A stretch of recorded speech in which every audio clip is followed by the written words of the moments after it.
This Week in Habsland. I am Jordan and he is Brian, and we are here to discuss our Montreal Canadiens. You can find us on social media at HabsLandPod. Now, Brian, before we get into, I think, a somewhat somber week for the Canadiens, I have to ask the question that's been on my mind all week, and that was my ranking of Cole Caulfield in tier 2 of the player value rankings the catalyst for Cole going absolutely Super Saiyan this week? With a game-winning goal, with a hat trick, with more goals beyond that. Is this, I don't know if this is one of the cases where it's confirmed listener of This Week in Habsland, but I did something, right? Yes, dude. And never stop doing that. Because I love the late January run Cole goes on after you put him in tier 2. It's the best. He's 4th right now in goals in the NHL after 8 goals in the last 5 games. He had 21.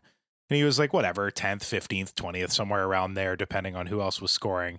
And then he gets the hat trick against the Bruins, that game-winning goal. These 8 goals put him at 29, right behind Jason Robertson in 3rd at 30. Connor McDavid has 32. And then you're never catching McKinnon with 38. But you're right in that window with the top scorers in the league, just past Kaprizov. Yeah, I think it's funny that it's Robertson's the other guy in this zone, and those Caulfield and Robertson are inextricably linked for the rest of at least this season, barring. You could almost argue Morgan Geekie too. He's right beneath them with 28. Yeah, less. I mean, look, less deserving of a spot at the Olympics certainly, but he's in that conversation of like top end goal scorer not going to the Olympics. Yeah, I mean, you also don't get to play Sam Montembeault every night, so no, you do not. That'll help you. And yeah, on the topic, just thank goodness for the hat trick too, because otherwise the Habs would have been shut out for the 4th time of the season. So I say again, Cole can't do it alone. Other guys got to step up. I agree. All right, well, let's jump into our headlines of the week. I think we have to start with mine, Brian. It is the topic du jour. I do find when we do these recordings, we usually over-index the Saturday night game compared to the games earlier in the week. But I think this has been a trend long enough. So my headline this week is back to square one. And this is obviously in reference to goaltending. I think the major sentiment walking out of Saturday night in Boston was not just, taking penalties too, which we'll get to in the second part of the episode, but the lack of discipline and the goaltending is really just torpedoing this team. I think they actually had a pretty darn good week, really. This team, I think they were easily better than Minnesota. We can get to the Dobesh stuff in a second. Buffalo, look, you just can't fall behind 3-0, especially 44 seconds in going down a goal with a team that's on that good of a run. I still thought the Canadiens played well in that game, and I thought they were better than Boston. And if not for poor goaltending, they walk out with 4 points this week. Instead, they barely walked out with 2. The Habs have an .861 save percentage in January, which, by the way, does include some poor-ish Jacob Fowler games. We're not going to completely exonerate him from this discussion. It does start, though, with Monty. Monty got 2 starts this week. Thursday at home against Buffalo, Saturday against Boston. And it's really was it the 4-3 goal, the goal that no one saw? Because it's such an easy shot that the assumption was, well, he stopped that, obviously. Yes. That's kind of the microcosm. That one play where it's like, oh, the puck must have deflected out of play, or it must be stuck in his pads, because there's no way that little seeing eye wrister just made its way into the net. And it did, and that lost them the game. What are we doing here, Brian? Monty did the cycle of go to Laval, played a couple games, hard reset, Christmas break and all that. He comes back. He has a couple pretty good games, but it's just been a return to the decaying form that he had in November and early December. It's clearest when the team plays well and they still lose. And I think you're right. The Habs actually played very good games this week, and 2 of those were Monty losses.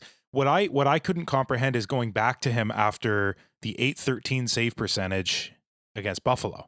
That's the one that kind of, I get the idea of get back on the horse, get your guy back in. I don't know. I just didn't love that decision from Martin St. Louis. A lot of the goaltending decisions all year have been kind of perplexing, and the fan base has been up in arms about it basically since the very beginning. I chose to wait. I don't know how long I waited, 15, 20, 30 games, something like that, till I started harping on Marty for it. But at this point, I am curious to know what the reason is for going back to back with Montembeault, not back to back nights, but back to back games. Yeah, I mean, the question you asked at the beginning of what you were talking about makes the most sense. Of we get what St. Louis is trying to do, get him back on the horse. But how many times can we keep doing that? Because this has been happening all season. Right. Where it's like, and you and I at the beginning were like, okay, makes sense. Like, you need Monty for 50 games this year. Go back to him, show him confidence. But I mean, I agree. Look, Tuesday, Dobish's performance against Minnesota, I'm not going to harp on him. Look, there's the one-timer shoulder high on a power play from Tarasenko. You're not going to stop that one. There's the Faber goal, which, okay, it was a bit weak. There was a couple players in front screening him. That's the one you probably want back.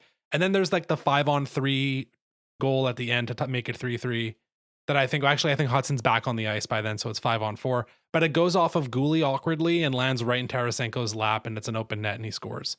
I think, and Dobish, roughly overall, if I'd ask you, Brian, in September, like, hey, Jakob Dobish is going to be a league average goalie this year, I think you'd be like, okay, that kind of makes sense, man. He's 23, 24 years old. His save percentage is .887, which is a pinch under league average when you consider the team that plays in front of him defensively. I think there can be you can understand why that number is a little bit lower than you would hope. Yeah.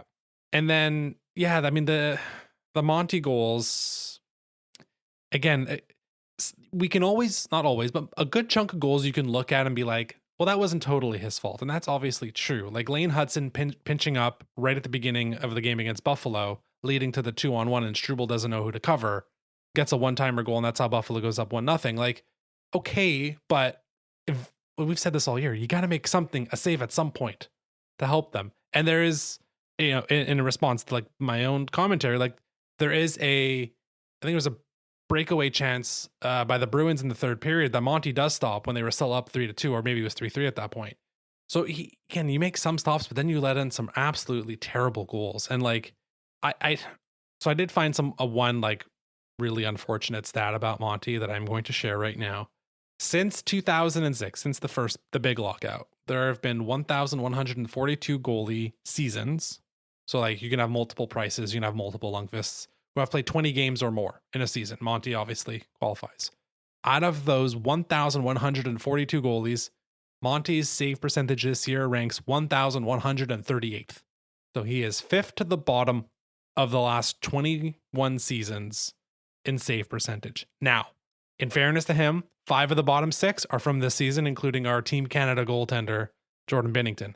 But regardless, it's generationally bad. Like, there's no way around it. But it's 861 is, again, 1,138th out of 1,142 over the last 21 years. That's astounding. That's absolutely astounding. I wonder what you could attribute it to in terms of all those other goalies being in there. Obviously, there's more goals going in. We've seen the save percentage drop across the entire league.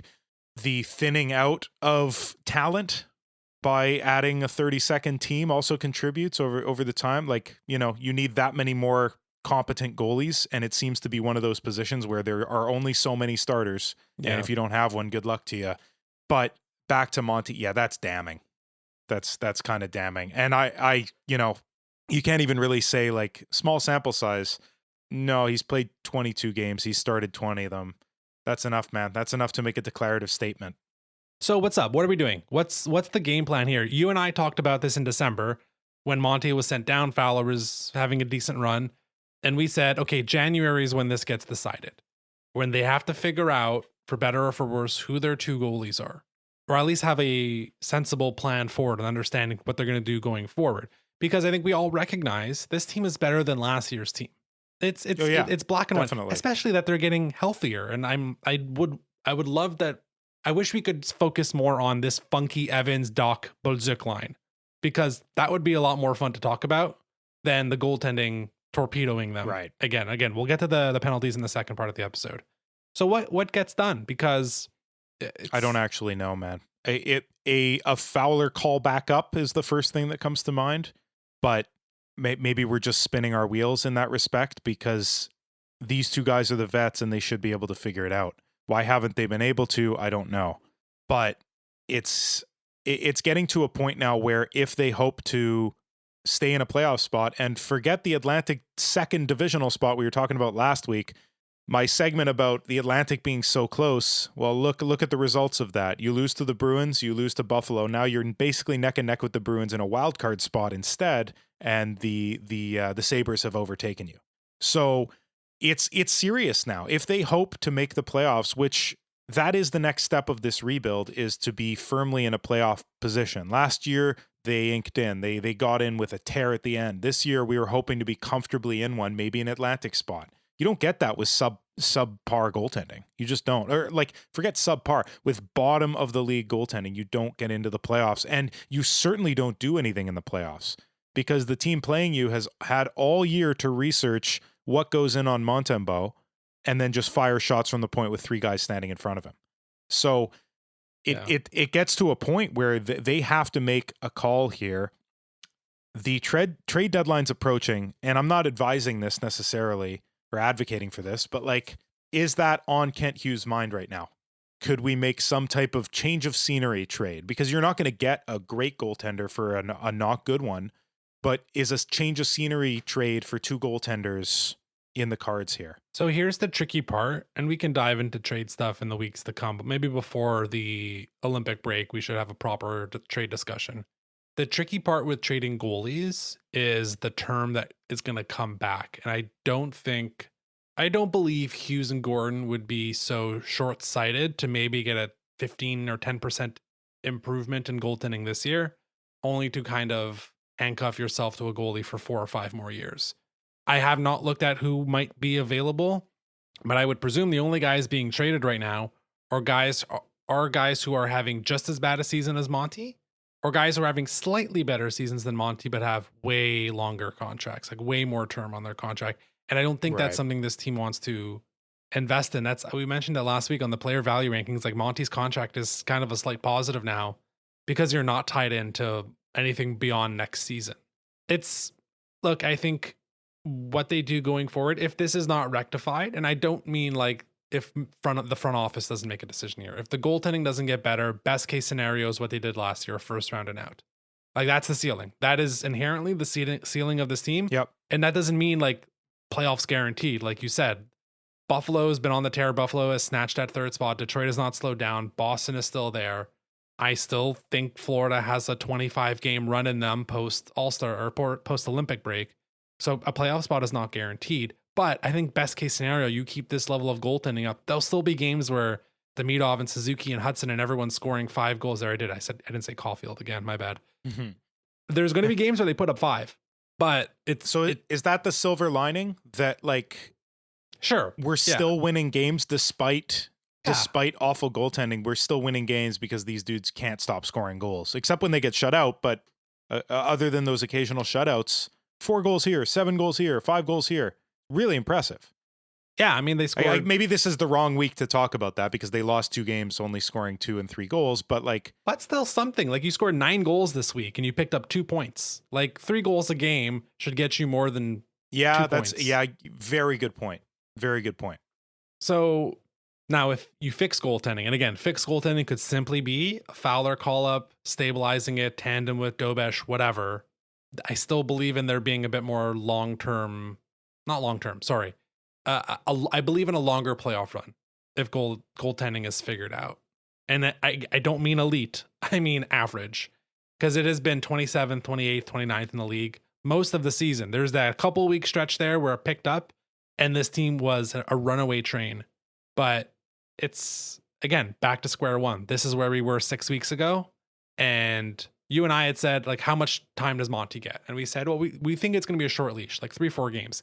Well, those first 2 or 3 games, it was pretty good. Yeah. It's been bad again. There's, I think, 4 or 5 games now between now and the Olympic break. And that will give, I don't know. I feel like they won't make a move before then. But then the trade deadline's real fast afterwards. Yeah, they might also be thinking at this point, like, let's just make it to the break and give them a break. Sure. Give them an actual time, a chance to clear their heads and come back fresh. It worked for some skaters last year. Maybe it'll work for the goalies. Yeah, we'll see. Look, so this will be, again, continuing to evolve. It has become the storyline of the honestly the season. Like, there's been a lot of important, fun stuff to talk about in terms of the team's success. Individual success is a different thing, but in terms of the team's success, it has been most tightly correlated to who is playing in nets and how are they playing in nets, and it has been bad. So we'll pull out of that negative spiral before we go any further down. Brian, we'll pass it over to you for your headline of the week, which I am hoping, because I know you, is a bit more positive. We need a little ray of sunshine after this kind of depressing last couple games. You better believe it, buddy. So part of the reason I chose this headline is because I saw yours and I was like, all right, we're going to do about 15 minutes that's going to depress both of us and all our listeners.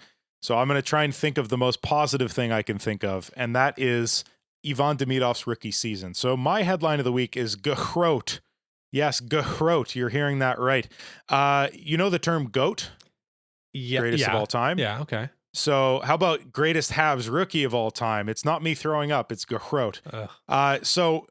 Yeah, I know it doesn't sound very good, but I'm keeping it. I don't care.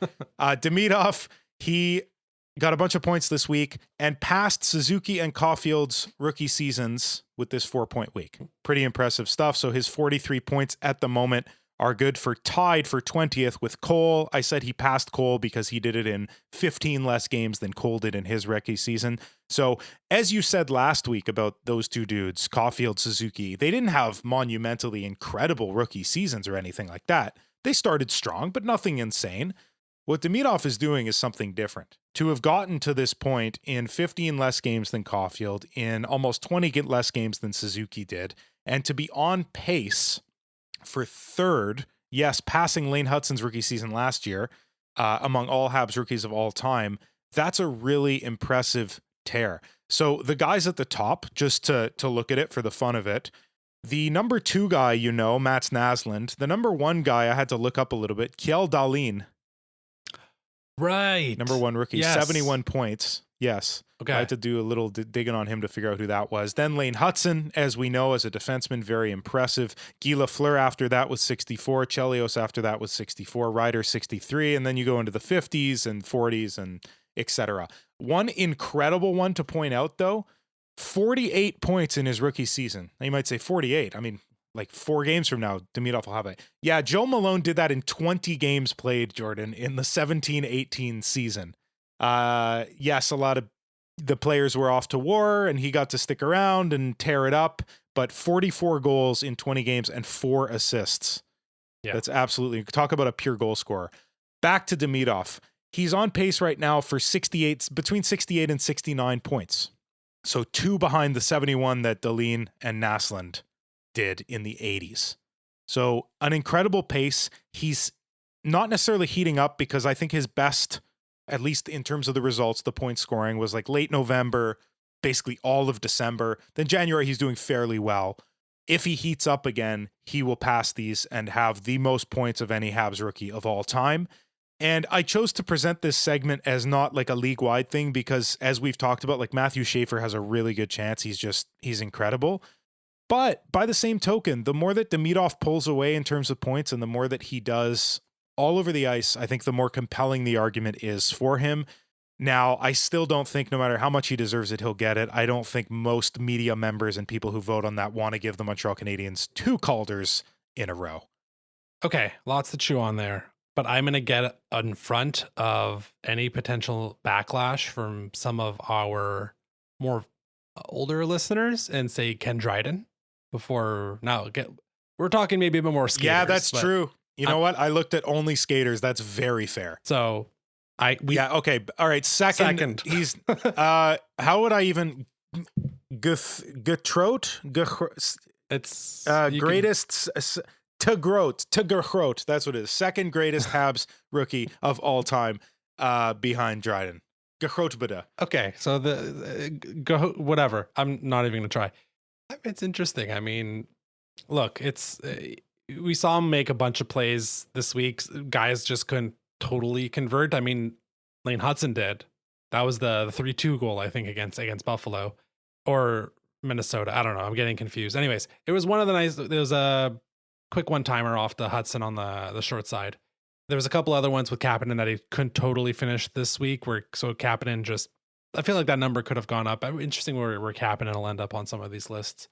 we talked about him towards the end of last week's episode, so I don't know how much we want to get into beyond this. So having thought about it a bit more, there'll be always a comparison of like Demidov and Hudson had back-to-back rookie seasons, and Hudson wins the Calder. Likely Demidov's not going to win the Calder. What's important to keep in mind is that Ivan Demidov is a year younger in his rookie season compared to Hudson's. Hudson was D+3. Demidov right now is D+2, right? So the proper comparison of this, because there's 2 years difference in their draft class. So anyways, I'm sure people have figured out what I'm trying to say. Like at this age, Lane Hudson was still in the NCAA, right? So it's like next year's Demidov is a better comparator in terms of like for Hudson. In terms of some of those like other really big ones, I mean, Michael Ryder was way older. I know he's kind of high up on that list of, I think he put up 25 goals in that rookie season. Yeah, he did.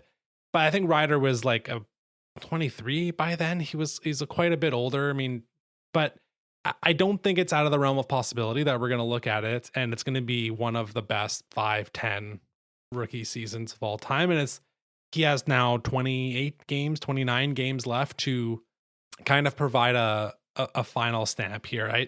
I do agree. I don't think, it could be just Habs fatigue, but I think Matthew Schaefer as an 18-year-old playing 23 minutes a night for the Islanders, who are a decent hockey club, and putting up a good amount of offense. It's obviously slowed down after the first 25, 30 games. He's kind of settled in a bit more, but that might have been enough to push him over the top. It's like we said last week, it's really exciting. And the cool part now is I'm thinking Ridley now, starting to think more post All-Star. I keep saying post All-Star because that's just what I'm used to. Olympics have not been around for a decade. After the Olympic break, we're going to see the league shift a bit in how teams are playing and how serious some of these games are being played. And it'll be a really interesting test to see that second line of Demidov, Slavkovsky, and Kapanen, and how they do. Because they have excelled best when it's free flowing and there's just enough space for one of them to do something, especially Demidov. Demidov just needs a half a second to get space and do something. You see the bursts still, but I do wonder, and that look how much the post Four Nations did for Hudson at the end of last year, where like Celebrini was there in terms of the Calder race, and then Hudson became the second best player on the team down the stretch, and it didn't look back Calder wise. There's a chance too that Demidov he'll have that opportunity as well. Now he's not going to be on the first line, but there's certainly an argument to be made that the Canadiens are basically rolling two, especially if Texier's on that first line, like two equivalent second lines. Yeah, basically.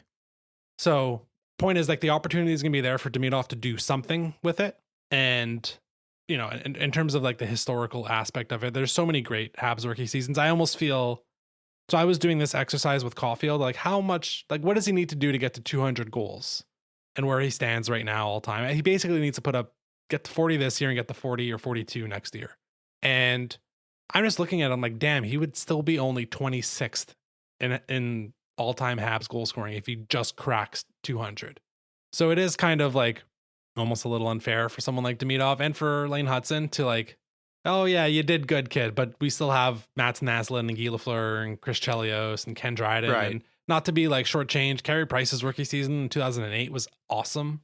And the Brendan Gallagher's rookie season, which was lockout shortened, was also really good. So it's a bit unfortunate sometimes. Like you see how great some of these players are and you're like, wow, there's a mountain to climb compared to a franchise that's been around for 20 or 30 years. It's a blessing and a curse, right? We have this beautiful, all-encompassing history of some of the best hockey players who have ever lived. And that means that the great ones that you have now have to work that much harder to get onto any type of leaderboard. But it is pretty cool that Hudson got to the top of the defenseman leaderboard last year. Who knows? Maybe Demidov could do it this year. Very foolish of me to forget the goalies on this one. I was just looking skaters, but still really impressive. I mean, if those are the three, right? Like Hudson, Demidov, and then Dryden. That's cool. And then who knows? Maybe Fowler next year. 3 Calders in a row. When did I predict that? I think that was like a hot take prediction that I made 2 years ago before Hudson had even won it. Mm-hmm. And I'm still running with that, man. That'd be sweet. Because now that Fowler's down, like he's probably not going to hit that 25 game mark. No, he won't hit it regardless at this point. So I think actually that's true too. Even if he was up, he's barely been over 10. I think he's at 10 12? exactly. Yeah, 10. Okay, yeah, so there's no way. So look, Fowler next year, oof, now we're cooking with gas. There we go. And then, as people have said, Jurovsky the year after. So Love never it. going to stop. Before we go into the second part of the episode, which I'm excited for because it's a bit different than something we've done in the past, I did want to touch briefly on the line juggling that and where it settled on Sure. Saturday night. So Alex Texier came back into the lineup and we saw Kirby Dach, who I thought was fine on that first line against Minnesota and Buffalo, bumped to, let's call it the fourth line, but it's not really a demotion. I don't know. Like, I saw Evans, Bolduc, and Kirby Dach, and I just was like, you know what? This could work. I think there's something here that could work. You have the old guys together, Deno, Anderson, Gallagher, that didn't change, and Texier is back on the first line. Nothing else changed. And then defensively, so I'll set the table, Brian, and then you can pick up whoever you want. Defensively, Dobson, Matheson didn't change. The real big change was Hudson and Gooley were reconnected. This time, however, they put Gooley on the right. They kept Hudson on the left. They've realized he's a superhuman on the left. And so Caden Gooley, for like the 38th time in his career, is back on the right. And then our third pairing was Alex Carrier and Arbor Jacki. Maybe we hold on the third pairing part, specifically the Jacki stuff, because we're going to get into that later. Cool. What did you see? Like, I thought, again, the team played pretty well against Minnesota. I thought score effect had a big role in the Buffalo game, but ultimately I don't think they played terribly. And then there's some line juggling that happens to get you in. Like, Struble comes out of the lineup, Valeno's out of the lineup. Most guys are starting, like, the team's getting healthy. There's just one big guy left that's out. That's Alex Newhook, and I guess Patty Laine as well. But so what did you say? Like, what was the one line? And it could be like the old guys line that's still together that now you look at and you're kind of like, what, whether good or bad, like makes you kind of feel something of like, oh, interesting. So the line juggling itself, you got to expect that when this many guys come back. And then the most surprising thing, I think I agree with you, was how good that third line looked. I like Dach with Bolduc there. Mm-hmm. I think that's a good sort of tandem on the wings. They work well together. I liked also that, just to get on Dach for a split second here, he also was very implicated defensively, which maybe it's just my memory failing me, but I remember always talking about when he was on, he was a good play driver and a great playmaker, and he would use his body when he was, implicated physically. He was a good player in the offensive zone, protecting pucks, etc. I don't remember talking about his defensive stuff much at all. And maybe it just could be because he's been out of the lineup forever, but like, I don't remember that. But 3 blocked shots in the first game of the week, that was huge. And obviously he's getting more ice time and he's getting big matchups being on that top line. But then he goes down to the third line. And the other thing that's going to allow for him is him to sort of build up, I get maybe stamina is the wrong word, but build back up to NHL pace. Because like you said, I didn't think he played bad. I thought he had a few good games, but it's clear that he's been out for a long time. Like it's just, that's the way it is. So to get him in a situation where he's not playing almost 20 minutes with the top end guys, and if he's not as effective as a guy like Texier, then people are going to get on him immediately. It's less pressure, it's less time on ice, it's less opportunity for things to go wrong, I think. And then in terms of the tandem, I think the reason I brought up Bolduc and Dach, the same way that like Gallagher, Bolduc worked at the beginning of the year because they're similar type of players, I think Dach and Bolduc is going to work well. Bolduc has the shot, Dach has the playmaking, and I think that could be a very interesting tandem. And I don't doubt that they'll run it because they've been really kind of tirelessly looking for a third line that they could play a little more, right? Forget the fourth. We're not going to get all 4 lines this year. Let's just put that hope away.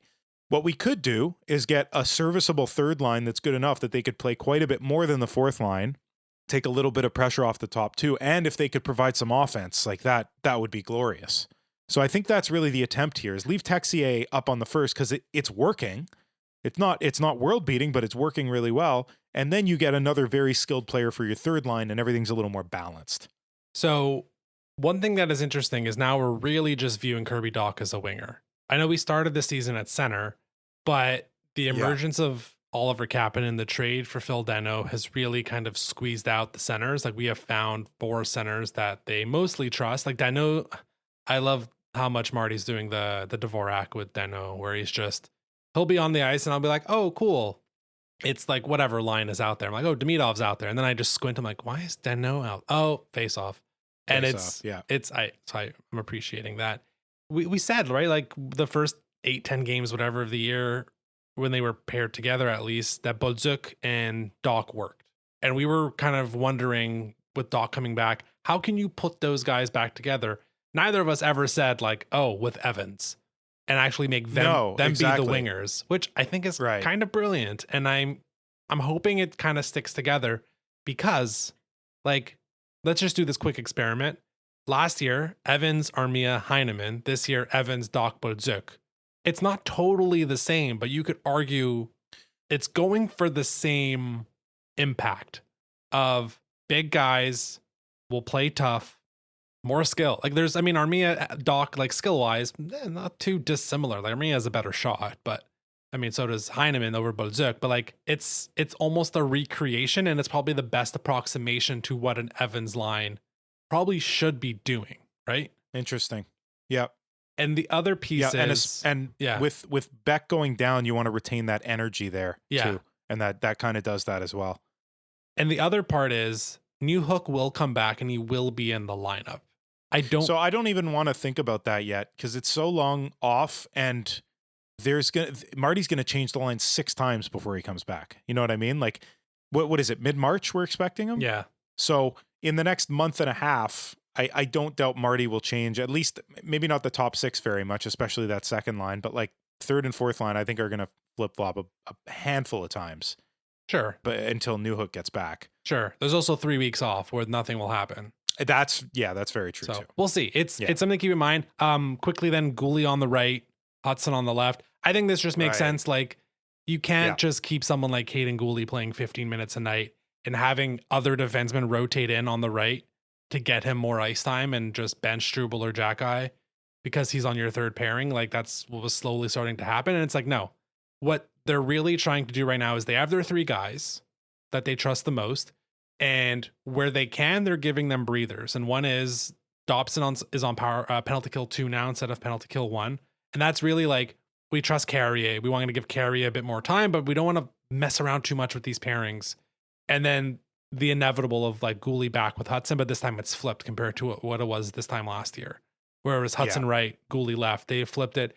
That will make Caden Gouli less effective, just like it made Lane Hudson less effective. I'm sure the math they were doing was, well, the delta in terms of how much better Gouli is left on his left versus how much better Hudson is on his left. It's like one is a Norris candidate and the other is a pretty darn good defenseman. And like, we know which one you would prefer. And that just means Caden's on the right. And I'm really happy Gouli will be on the right because he's back on the second pairing. I'm happier with him on the second pairing on the right than the third pairing on the left. Do you see it the same way? 100%. More ice time for Gouli. I'm a happy guy. And it also mitigates the risk. You put Hudson on the right, it's 2 factors that lead to not turnovers, but like odd man rushes the other day. You mentioned it before. He pinched. Yeah. So if you're on your weak side, which makes it harder for you to attack the puck carrier, and if you take a chance, you have that much less time to get back and you're less comfortable there and you have less time to make a decision, that it's just 2 things that can go wrong. Whereas Gouli is so responsible that even if he's on his off wing or his offside, I should say, he'll just take that extra split second, so I think it mitigates the risk as well in things coming back the other way. And that's a big factor right now. We got to limit those odd man rushes in this open game. In terms of their chemistry as a duo, we talked about it in the past. I loved Hudson Gouli when it was flipped. I think it's going to be only better this way. Exactly. It'll be better. Yeah. That's just it. Okay, we do want to mention briefly, Kirby Dach got hurt in a fight. Good players don't get into fights, please. He did come back.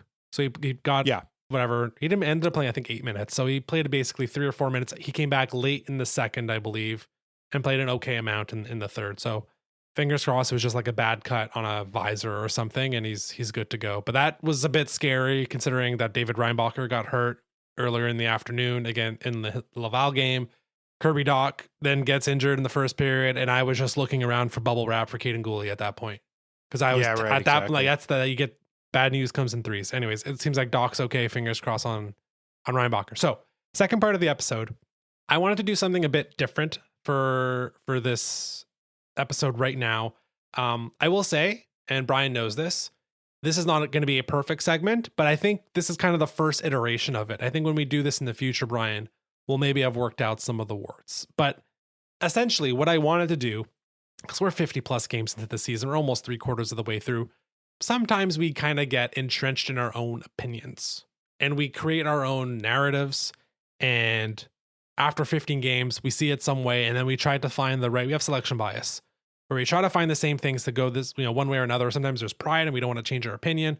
Sometimes someone who's annoying has a good point and you just want to disagree with them. So what we're trying to do in this exercise here, and we have 3 statements that we've come up with of essentially, these are positions that you and I, Brian, have held for most of the season. And the segment, which we're calling On the Contrary, is to present the other side of the argument, just to see, kind of just to scrutinize our opinions of this so far this season, to see if at any point here we've lost the plot. And it's like, you know what? Crap, we should have changed our opinion on this 15 games ago, 10 games ago. Does that make sense? Yeah. Okay. Let's go with the doozy at the beginning. So there's the Edmonton game, the infamous Edmonton game in October 22nd, 23rd. Terrible calls, which we did not disagree with. And I'll say this is my opinion. I think I've been a little bit more. I think, Brian, you've kind of went along with it. I won't say agreed with it, but you've gone along with this statement that essentially there's been no officiating bias since the Habs called out all the referees. And the evidence I've usually presented has been year over year in terms of penalties drawn per 60 and penalties taken per 60. The Canadiens essentially haven't moved in their league-wide rankings. This year, they are 7th in penalties drawn. Last year, they were 9th. This year, they are 4th in penalties taken. This is all per 60. Last year, they were 3rd. So 7th, 9th, 4th, 3rd. Who knows what's in what year. And then in terms of power play opportunities, that's where it starts to fall apart a little bit. They're 19th in power play opportunities this year. They were 7th last year. 4th in penalty kill, or times on the penalty kill. This year, they were 1st last year. They were the most shorthanded team last year. They're actually less shorthanded this year. So that's in my opinion. There's been no officiating bias. So, Brian, on the contrary, what I will say is, and there's been a couple like egregious penalties called in the past couple weeks. The one we're thinking of this week, which kind of inspired this whole segment, is the Hudson tripping call. Yeah, the non-trip. Where he's a foot away from the opposing player and gets a penalty tripping call. And there's another one a few weeks ago. I think it was Noah Dobson got a high sticking call when it wasn't even his stick. And his stick was like on the ground, but the Canadiens got called for a high sticking penalty. So there's been those 2 complete phantom calls to the point where I think it was Eric Furlat was the referee this week, goes over to Hudson and says, "My bad, dog. Sorry about that." It's hard sometimes to like say there's not been a bias. Brian Wild's had the stat for a long time of how many times this season the Canadiens have had more power play opportunities than the opponent. It's not as bad as it was at one point, but for a good month and a half after the Edmonton game, it was something like 21 of the last 22 games. The Canadiens, sorry, I'll do it the other way around. Only one of the past 22 games of the Canadiens had more power play opportunities than their opponent. So it's getting harder and harder to argument that there is no officiating bias against the Montreal Canadiens. And it's not necessarily, I will say, in terms of the Canadiens, it's more in the calls not made, I think, necessarily in terms of like the Canadiens not drawing specific ones when they clearly seem to be officiated very strictly. But that is not necessarily always reciprocated the other way around. So my opinion right now is actually there might be a bit of a bias. And I have a couple more things to get into, but what do you think about this new position of, they kind of screwed up in the Edmonton game by talking out? So to be completely honest with you, I've been on this side of things. Okay. This you could call it devil's advocate side of things all year, but it's not something I like talking about. I have, you all have heard me be annoyed at the refs before, but I try to not do it a lot because there's almost no point to it. And it's like yelling at the car in front of you in traffic. You're not solving anything. You're just getting yourself more riled up and elevating your blood pressure. So I try not to do that. That being said, I have noticed, and look, maybe bias is the right word, maybe it isn't, but are the Canadiens getting as many power play opportunities as they should? I don't think so. Are they having to kill more penalties than they should? Undoubtedly so. The little, that blue line will get you. That was a bad one. I also have this thought, like when something like that happens, and I'm not saying that it's a hook and then the ref looks on the replay and, you know what, he hooked him, but it really wasn't egregious. No, he hooked him, get in the box. It doesn't matter. But something like this, where there actually was zero contact, or the Dobson one, another great example, zero contact, his stick isn't even there. Why can't they recall that? This should be at the top of the list of things to fix, because it's such a simple thing to fix. It will make people hate the refs less. It'll improve the quality of the product because you won't be upset about a missed call or a call that happened and shouldn't have happened.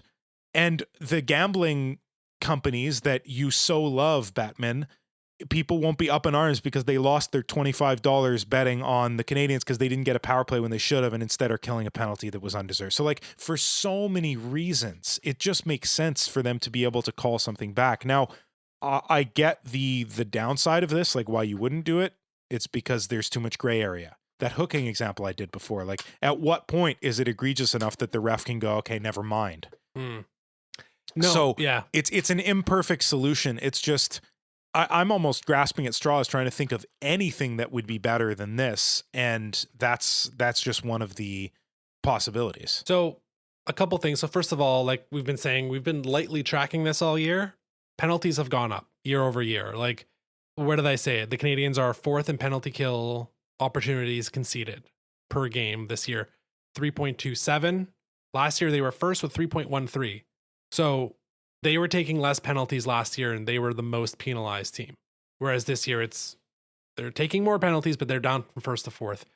I think there are. So one other thing that I do want to mention is Andrew Berkshire had a really good assessment of, and he admitted like it's not foolproof or conclusive, of how are the Canadiens officiated relative to other teams in the Atlantic.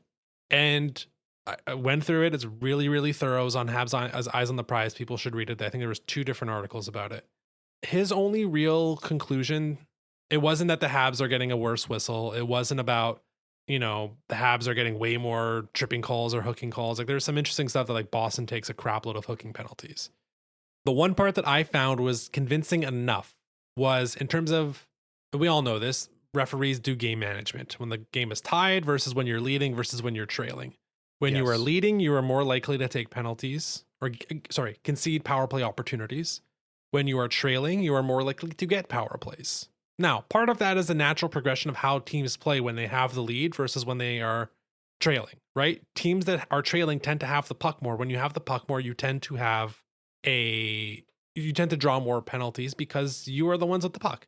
So putting that little moment aside, there was, I would say, decent evidence to show that the Canadiens benefit the least from game management in terms of the percentage of power play opportunities when the game is tied versus like when they are leading. Them, it doesn't skew the same. Just imagine, I'm simplifying it, but essentially you draw 60% or 65% of power plays when you're trailing. It's 40%, 35% when you're leading, and it's closer to 50-50 when it's tied. Interesting. The Canadiens, when they are trailing, don't get that bump up to 60-65. It kind of stays at 50%. Wow. So they're not getting the benefit, I'm using air quotes, only Brian can see it, but the benefit of referee game management. So that's where I'm like, okay, I actually believe that part. Right. The overall numbers are showing, it's not really changing. We see the egregious calls, but it's the game management aspect of it that let's just keep an eye on it going forward. That's the part. Fascinating. Yeah, very good call. I'm glad you looked into that, which is like just a little tandem here. Game management sucks. Get it out of the game. Please. But while it's here, why aren't we benefiting? I know, right? It's very odd. I wonder if there's an element too, and I don't know how you would look into this, but like teams with really good power play percentages like the Canadiens have, they're not top end anymore. They're I think 7th or 8th or something like that at this moment, but still very good, like almost 25%, close to that. Are refs less likely to give a power play to those teams because they're like, that's going to influence the game because this team scores? Like, I doubt those refs would have any issue giving a power play to the Calgary Flames or like the Islanders or the Kings, who have pretty bad power plays, like 15%, versus the Canadiens, who score a ton.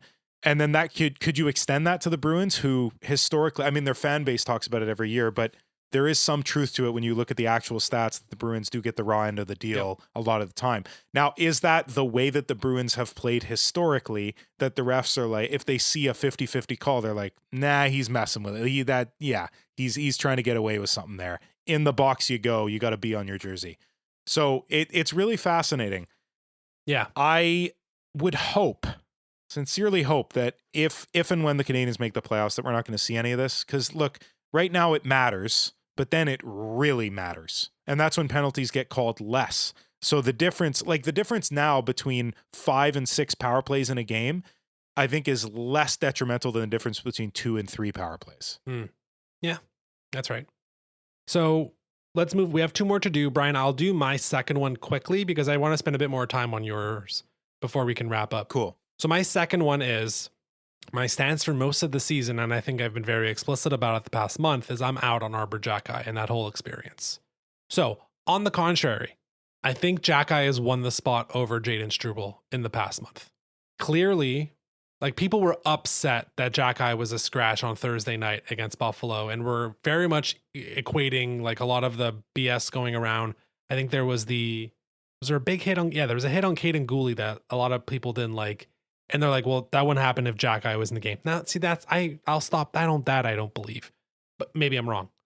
But regardless, I think Jacki's play in the last month or so he's leaped over Jaden Struble.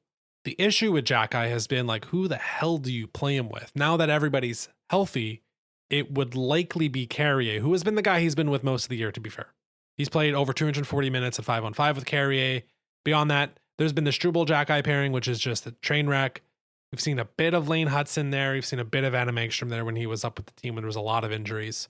So, yeah, on the contrary, I think Jacki's kind of won the number 6 spot, at least for this season. It looks that way. I don't agree with he wouldn't have gotten hit if Jacki was there either. I think that's silly. The one thing Jacki might do is go then and retaliate. But then again, we've seen Struble do that. We've seen Anderson do that. There's other dudes that can do that.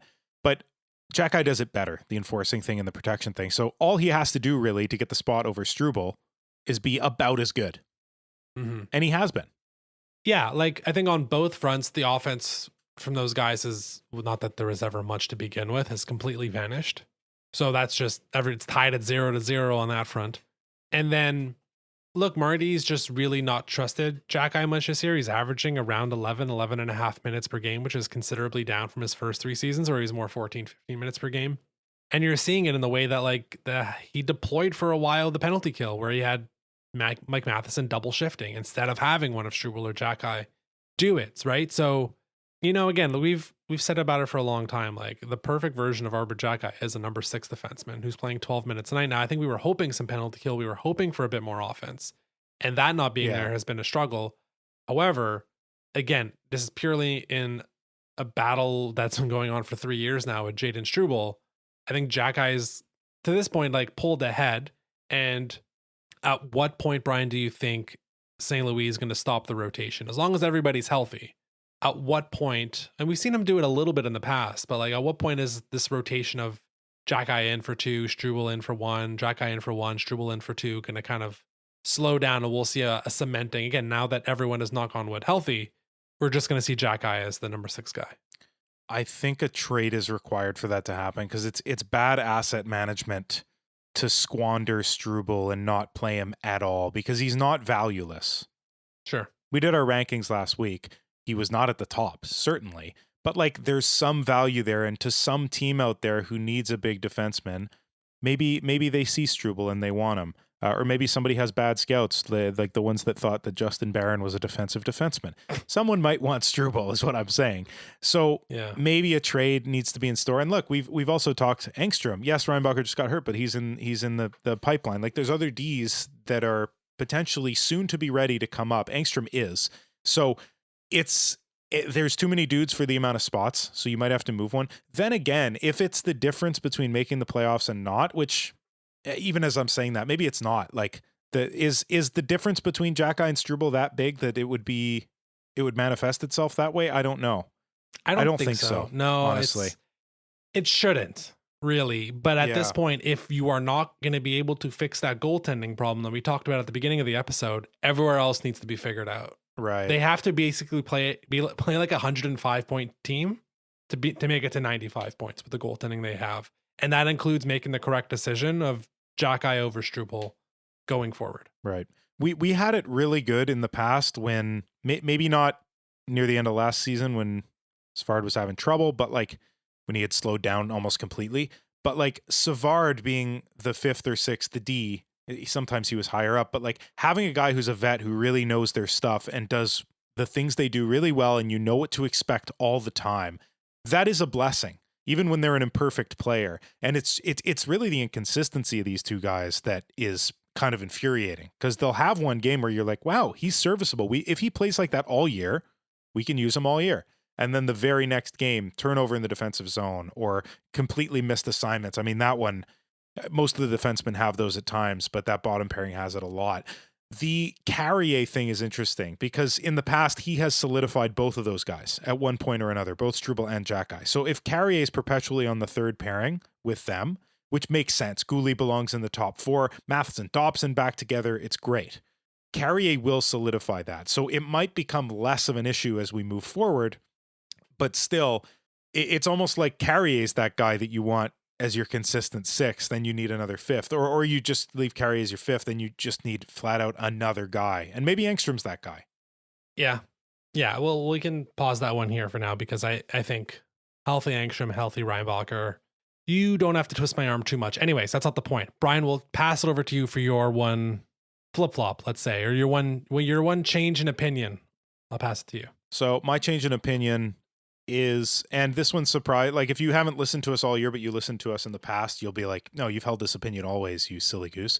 I flip-flopped near the beginning of the year, watching a game with my friend Pierre, and he points out, oh, look, Gallagher's on his knees again.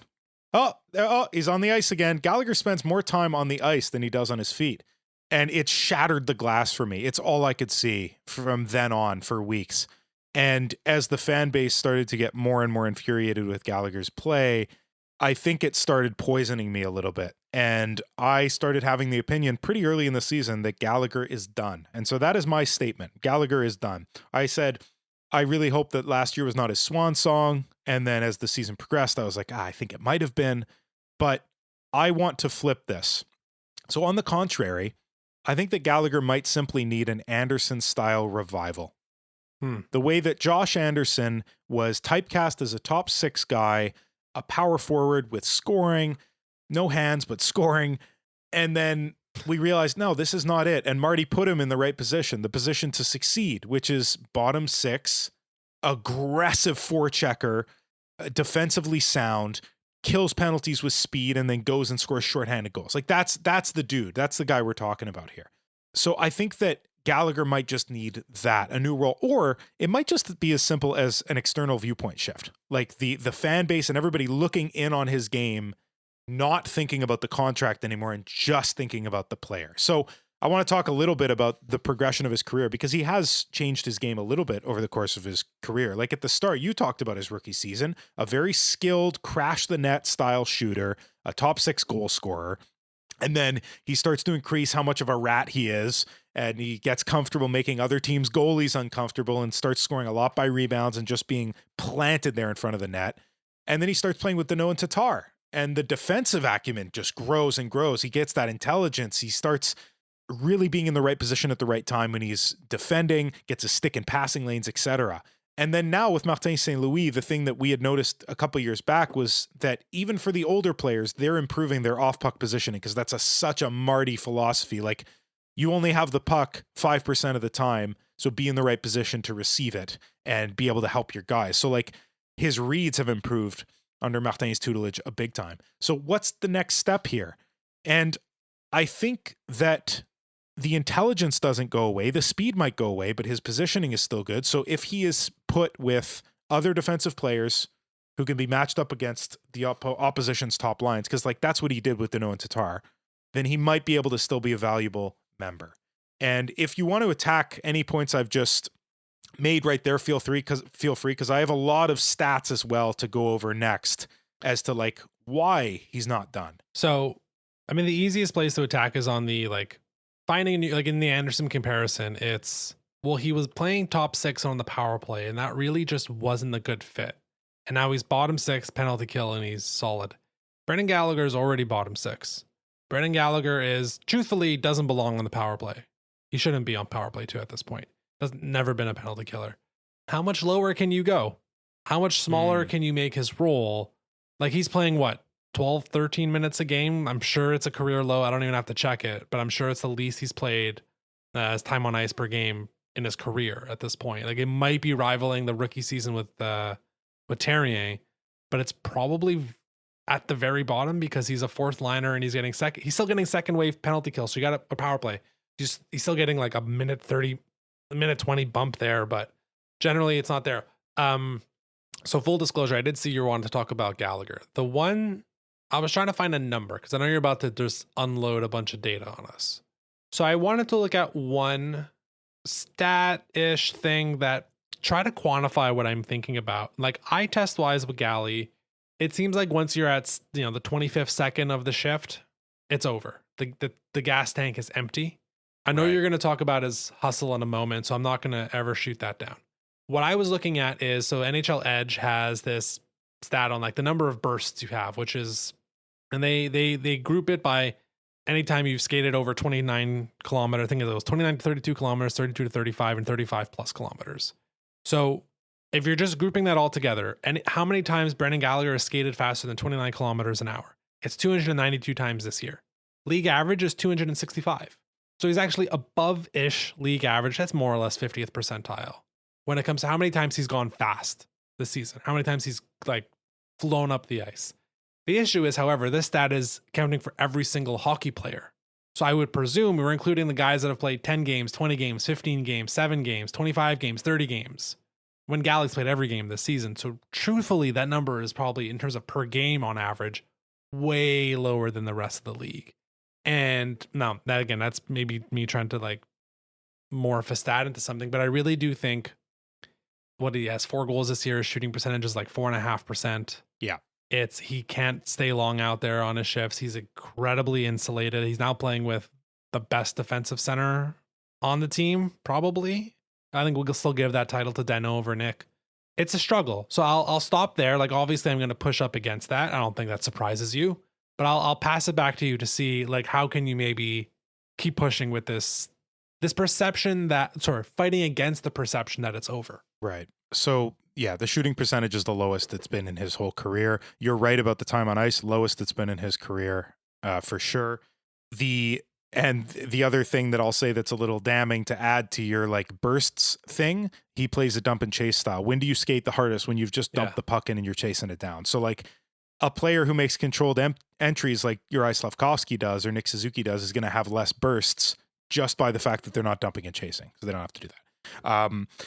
But let's do the positive stuff because I'm still in Gallagher's camp. So 7th in expected goals percentage on the Montreal Canadiens at 54.8%, 11th in actual goals percentage at 51.6%. So that's when he's on the ice, not that he's created or accounted for. That's when he's on the ice. He's in the not the top end elite guys, but 7th and 11th is in, the top quarter, I guess 7th, and then the top half 11th. That's not bad. He's 4th in on ice shot attempts per 60 minutes, 4th in on ice shot attempts 4. So when he's on the ice, the team makes a lot of shot attempts, and 14th in shot attempts against per 60 minutes. So way less shot attempts against when he is on the ice, which you wouldn't expect for like a bottom 6 guy. You'd expect them to be hemmed in and getting lots of shots against. He's 3rd in rebounds created and in rebounds created above expected, which might just caveat that might just mean he's shooting from bad locations, but anyway. And he's 8th in hits with 57th, but he's 1st in effort every night. So what this tells me, like being relatively high up in hits, creating lots of rebounds, those bursts, we'll add that to the thing. Lots of shot attempts 4, good expected goals percentage. Like he's still a serviceable player. He's still a serviceable player in your bottom 6 when he's dumping and chasing, when he's defending well, when he's throwing pucks on net to try and get a freeze so that Suzuki's line can get out there in a favorable matchup in the offensive zone to take a draw. So in that respect, I think he's still serviceable. And I'll jump back to this point, which is that if not for the $6.5 million contract, I think Gallagher would still be absolutely loved by Canadiens fans. So I have a solution for this, Jordan. Everyone just pretend that every player that's making very like cheap money, anybody who's on a discount, Suzuki, Hudson, Caulfield, Matheson, Dobson, whoever you want, wasn't. Just pretend they're not.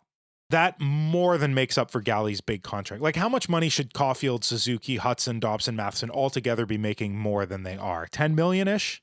Yeah. 2 mil each. 2 mil each, roughly. Okay, that more than accounts for the difference between what Galley's making and what he should be making. So I think that makes up for it. Seriously, I think forgetting the 6.5 is the best way to still appreciate this hardest working player on the Habs. I think that's the best way to still love this guy. And this segment, albeit a new one, and like you said, we're coming in a little cold on this. I like this idea of flip-flopping things, of like taking the other side of the coin and seeing if you can really defend it. It successfully shifted me. I'm back in Gallagher's camp. I want to see the rest of his contract be played out by this guy, hopefully reach some milestones. And who knows what else there is in the tank. That's all I'm saying here, is to give up on a guy like we gave up on Anderson. I don't know that we should. So 2 things to close this little section out. One is on Gallagher. I think you are hoping for, at this point, Josh Anderson 2025 type season where you refine your form. I think what most people are seeing is a David Savard 2025 type season. And it's which one is Galley going to finish in, and how does that affect next year? Right. And then the other part is, and this comes back again to the goaltending, if the goaltending will stay 28th in the NHL or whatever terrible number it is, almost everywhere else has to be perfect, or as perfect as this team can be. And I think people have correctly identified Gallagher's spot as, I know you don't want to think about Newhook coming back, but like Newhook will be back. And it's not even just that. There's Owen Beck, like there's Florian Jacki, there's Joe Veleno, honestly, even, that you might be like, yeah, or Sammy. I didn't really love the Sammy Blais experiment, but clearly St. Louis did. Like clearly Marty liked utilizing him as a 4th liner, just throwing bodies around. I think it's the hits thing is kind of funny. He's 8th in hits. I believe Blais 9th, and he's played a third of the games. That's a Sammy Blais thing. It's Gallagher. Like at the end of the day, it's Brendan Gallagher. What we have been saying is, as long as he can earn his spot, even if it's a 4th line winger that's not on the power play or the penalty kill, which is the least valued spot on this entire roster, he should have it. I don't think they'll do anything with him this year, but I'd be curious to know what happens in the offseason if it continues to trend more Savard than Anderson. But sure, the hustle's always there. It's just the team needs to get better. And if that is one of the spots that they are identifying and there are other guys waiting, then that's there. So we'll see. And I think you can absolutely make the argument that those guys waiting would improve things in one way or another. So that's a totally fair statement. I'd like to jump to one last little sidebar, if you will. Sure. I've got a little quiz question for you and a little kind of factoid. Gallagher is the 2nd youngest oldest player on his team. What? So he's in the entire league. Yeah. For his team, he's the 2nd youngest oldest player. So he's the oldest on his team. Right. There's only one other guy in the entire league who's the oldest player, but who's younger than Gallagher. Oh, wow. I'm happy. I can explain that again if you need. No, that the first time you said it, I was like, I think you just made something up and I had a stroke. Okay, so who is the other guy is what you're saying? Yeah, who what's is the other team? The other team. Okay, let's try to go through the crappy teams. It's not San Jose. They have Orlov. It's not Chicago. They have Nick Foligno. Yeah. Rocco Gudis. It's a lot of the captains. Rocco Gudis in Anaheim. Backlund in Calgary. So if I could help you out. Is in the East? I'm going out. It is in the East. Okay. It's not a crappy team because crappy teams need to get to the cap floor by getting an old dude for too much money. Oh, Buffalo is like Alex Tuck's 29, 30. Is he the oldest guy? It's not Buffalo. No, he is not. It's not Buffalo. Okay. It can't be Toronto because Toronto has some older dudes now. Yeah. Ottawa has Giroux. Yeah. Florida is ancient with Bob. Tampa has Hedman. Detroit has Patrick Kane. Okay, but who did there's one team I didn't say yet. The most surprising one of all. Just played them. Oh, Boston. Is it Boston? Yeah. Oh, wow. Isn't that astounding? Who? Like they're an ancient team, and then they trade away dudes. And now Sean Corrali at 33 years old is the oldest guy. Gallagher's 33 as well, but he's a few months older. Interesting. Yeah, I couldn't believe that. Wow. Again, it just points to the fact that it was never really a rebuild in Boston. They just had one bad year. Yeah. And they managed to get like 3 first-round picks and trades. It's amazing. I'm so annoyed. Yeah. It's okay. At least the Leafs are slowly decaying. Anyways. Yeah. I think, you know what? The East is more fun when Boston and Montreal are battling. Yeah. So at least there's that. Indeed. Indeed. All right. So we'll wrap our episode there. 2 weeks until the Olympic break. I think next week, Brian, we'll dive into some trade preview stuff. I think the name Colton Parayko is going to come up again, I think, even though you don't like talking about him. I think some of those names are going to have to come up. Maybe Robert Thomas. Sure. And so we'll talk some trade stuff then. We'll obviously do an Olympic preview before we get into it. So that's kind of the next couple weeks for us going forward. I do want to mention briefly, we've not been good at like telling people our schedules. We will be taking a week off during the All-Star break. However, it's going to be kind of The that Olympic middle week. break. Yeah. You did it again. I did it again. Olympic break. Damn. Which is weird because I despise the All-Star game and I never watch it. I think we had an over-under one year of how many minutes of the All-Star break I would watch. And I think we put the over-under at 10 minutes. I think I watched 3. And the NHL has an All-Star game like every 4 years, every 3 years. It's so inconsistent. But yes, we'll take a week off during the Olympics, but we'll come back to properly wrap it up. So we'll update folks. That's kind of what the next month looks like for us. You can follow us on social media at HabslandPod. If you like what you hear, feel free to first follow on Spotify and Apple Podcasts and leave 5-star ratings if you can. And until next Monday, go Habs.